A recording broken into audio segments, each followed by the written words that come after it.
Battling the back-to-school budgeting blues. Back to school, a time of mixed emotions for mums and dads all over Ireland. On the one hand, the kids are out of the house and back at school, but on the other, it's costing you a lot. But don't worry, you're not alone.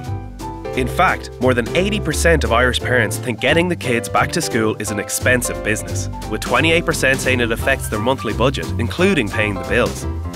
And whilst we're on stats, we know that Irish parents spend an average of €166 for primary schoolers and a huge €258 for secondary schoolers, and that's just the uniforms. The upshot of this is that 32% of us find ourselves in debt come September, borrowing an average of €360.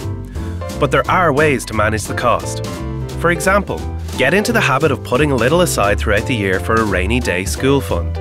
Plan ahead and shop smart. Compare offers both on and offline to know a deal when it comes along. Avoid high-interest sources of credit like the plague. Using moneylenders or credit cards to pay for those back-to-school costs will mean that you end up paying much more in the long term. And of course, if you do need some help to make ends meet at this very expensive time of the year, you will find that your local credit union is there to support you. It might be to help develop a savings plan or to talk about a loan to pay for uniforms, books, shoes, or just all those little costs that occur. Before you make any decisions about how to tackle the back-to-school budgeting blues, why don't you talk to your local credit union today?